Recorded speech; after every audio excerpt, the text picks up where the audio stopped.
ñu taxawee ci économie bi mën nañ fee yàgg tellement te bëgg nañ wax tuuti ci wàllum justice ndax gis nañu le président wax na ci te itam ñëw na am na yenn ci ay réformes yoo xam si ni bëgg nañ koo def alors nous avons l'honneur am fi tamit juriste donc voilà yenn yu bëri yoo xam si ni peut-être xaw na réer suñu bopp et tout dinañ la ko mën a laaj nga mën ñu ci leeralal et tout alors gis nañu tamit ci wàllum li nga xam ni moo di cour constitutionnel ak li nga xam si ni moo di conseil constitutionnel peut-être li nga xam ne moom président tudd na lu ni mel mais am na ñoo xam si ni mënuñu comprendre ñu exactement te sànq bi ñuy commencé si forme bi ñu fiy wax yaa ngi doon commencé di ñu expliquer lan nga ñu mën a leeral ci côté boobu.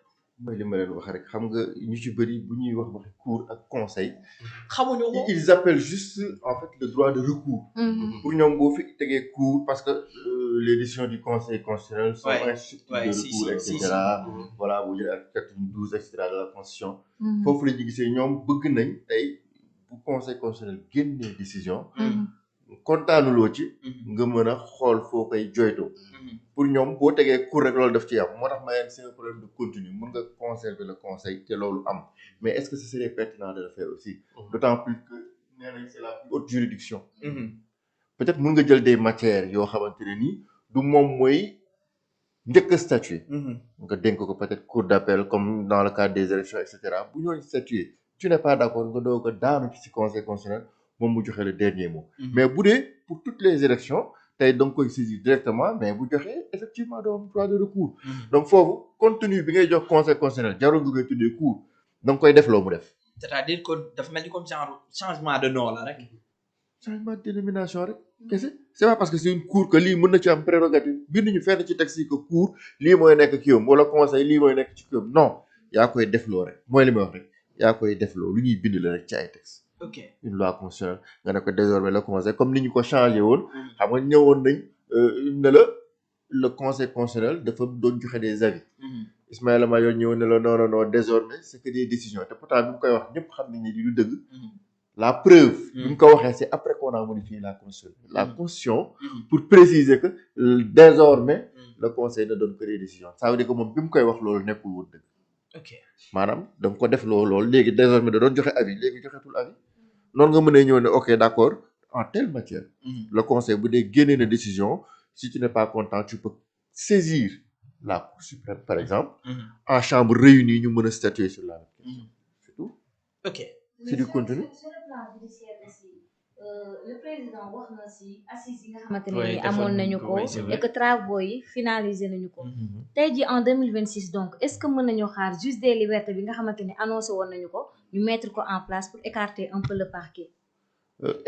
parquet mënoo ko écarter. parce que dafa am ay prérogatives yoo xam ne aussi dafa essentiel. d'accord naa pour l'installation d'un juge des libertés moom muy xool de l'opportunité. d'accord procureur moom la yoon jox l'opportunité des poursuites. mooy décider ndax des poursuites ou pas. léegi bu ko décider ba saisir le juge d'instruction pour une infraction quelconque ñu jàpp la mu am nag benn juge des libertés boo xam ne mooy ñëw ne ok d'accord selon l'infraction. mun nañ xool le degré de gravité kat war nañ la mën a may nga daal di dem ñibbi wala est-ce qu'il est opportun comme moom ni mu amee opportunité des poursuites ñu may juge des libertés mu am le principe de l'opportunité de garder quelqu'un en prison ou pas là dina wàññi un peu les velléités du parquet sinon le parquet qui est hiérarchisé nga xam ne procureur général ministre de la justice président et cetera premier ministre président donc dañuy mën a def lu leen neex mais boo ko encadré rek dina neex mais aussi mënoo ñëw lépp lu parquet amoon nga dina ko ce serait dangereux également parce que di nga bëgg def loo xamante ne sa politique pénale doo ko mën en plus le parquet ne juge pas dafay initier des poursuites bu sa xasee ba saisir le juge d'instruction rek moom il est décisif au procès nag dafay nekk partie au procès maanaam moom mooy ñëw di représenter la société le parquet moo tax boo xoolee souvent les gens ne comprennent pas les procureurs ce ne sont pas des monstres en fait ils sont là pour la société c'est normal qu'ils puissent te charger tout le temps moom duñ la daanee rek te pourtant tu vois parfois des procureurs yoo xam ne duñ la charger ils sont au fait de ce qui se passe mais monsieur le président on demande une application diligente de la loi voilà on demande un peu grâce etc pour tel prévenu en fonction de ce qu'il a fait c'est ça boo xoolee l'affaire Mamadou Dia Ousmane Camara est-ce que xam nga requérirul ba léegi contre Mamadou Dia non demandé wul pour ñu tëj ko consulter l'histoire pourtant il a été condamné donc le parquet pour dire que le procureur n'est pas un monstre il faut juste encadrer et puis rôle am lay def bu fi newul woon fan lañ jëm donc il faut jauger mais nag le juge du siège kooku vraiment il faudrait qu'il y ait l'indépendance qu'il faut mais le parquet c'est normal que mu am nii mais d'accord naa ci li wax installer un juge des libertés boo xam ne nag après moom mooy am beneen opportunité qui est parallèle un peu au principe de l'opportunité des poursuites du procureur nga xam ne même moom bu jéegi yoon mais bu defee lu ko neex là il va voir quelqu'un le contrer maanaam d'accord yow initié nga jàppul nga ko benn 10 jours mais tu vas avoir un juge qui va te dire non je le laisse en liberté c'est ça l'équilibre en fait. Ok ci tamit sànq yaa ngi ko doon wax ci conseil supérieur de la magistrature su fekkee parce que man seen terme yi parfois pour ma prononcer ko sax problème la parce que doon nañu wax ay jamono que ni dañu bëgg le président si boppam génnee loxoom ci wàllum justice bi maanaam pas génnee lépp sax mais yu bëri mu daal si génnee loxoom parce que tey bu ñu waxee sax dañ naan am na coow lu fi amoon ba yenn le président Macky Sall doon wax que ni am na dossier yoo xam si ni maa si teg conc taxoon na ñu bëri commencé waxee nu mel noonu sànq maa ngi dégg ngay wax que ni yow d'accordoo ci loolu lan moo tax d'accordoo ci ban conséquence la mën a am su fekkee dafa génnee loxoom carrément. mooy li ma jëmee damay répété wu rek en fait le président joue le rôle de stabilisateur au niveau du conseil supérieur de la magistrature bu leen fàtte ne c'est la crème de la justice moom mooy daje foofu. ñu war a déterminer lu bëri. du ma ne justice déterminer wul du moom mooy déterminer la politique pénale dafay exécuter. di appliquer les lois. mais tey jii c'est l'Assemblée nationale qui légifère.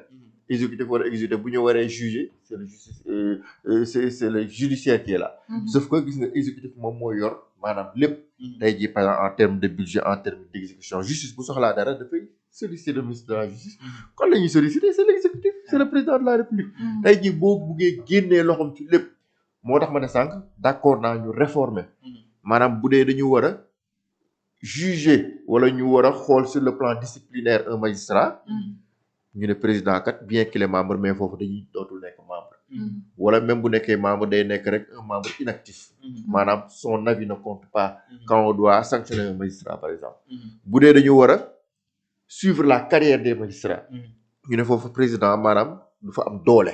du am son mot à dire de ce fait que tey le magistrat dina mën a juger en toute impartialité sans possibilité titre que ne man kat bu ma demul ci ni gars yi bëggee. suba sama carrière bu ñu war a déterminer par exemple ñu war a nominer un membre du conseil constitutionnel le président mun naa bañ a bokk et cetera yooyu yëpp c'est des contraintes morales yu mën a exister léegi boo dindee loola pas nga dindi président mais c'est juste à travers des textes quand telle circonstance ñëw na nii la ñuy agir président maanaam doole bi mu amoon dafay transférer wu dem doole là on va appeler le premier président de la Cour suprême par exemple ou bien le président du conseil constitutionnel moom mooy suppléer le président en telle circonstance en matière disciplinaire et cetera maanaam c'est des textes rek du micmac de la légistique ngay def mu nekk fa am doole bi mu war a am parce que di stabiliser aussi tu peux pas laisser les juges comme ça rek ñu nekk fa après da ngay créer la guerre des égos léegi entre ñoom nag ñu war a xool kan moo war a jiite kan moo war a kii mais tant que y a un élément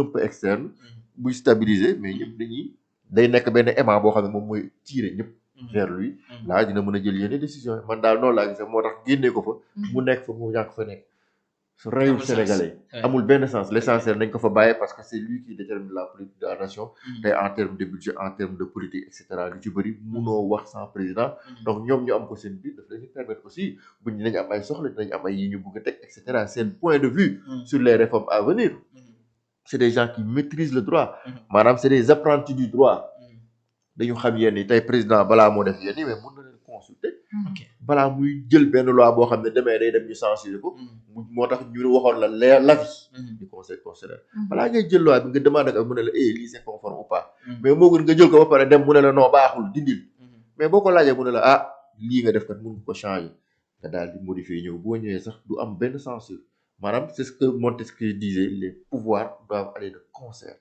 mais nag le pouvoir peut arrêter le pouvoir mais ils doivent travailler en parfaite intelligence. Ok. Allez-y. En tout cas, bon, moi je suis d'accord avec ce qu'il a dit. Seulement, c'était une promesse électorale. Non. C'est une promesse électorale. Nous avons l'air. Nous, on a battu campagne. Le président, il faut le conseil supérieur de la magistrature. Maintenant, est-ce que c'est une bonne idée? Oui. C'est ça. Ouais. Chacun peut y donner son avis. Oui, c'est vrai. Mais c'était une promesse électorale. Effectivement. maintenant di nga joxe ay promesses te comme ni ñuy wax l'état a ses réalités. oui c'est ça. di nga joxe say promesses. nga dem ba ci biir nga ne est-ce que bu ma génnee. c'est ça. dinaa mën a du impacter ci man. sama politique. parce que décision parce que il y a ces trois pouvoirs ah. tey boo ci génnee entièrement est-ce que lu impacter ci exécutif bi. ah c'est tout mais c'est une promesse électorale. dañ ko waxoon ba ñuy voté.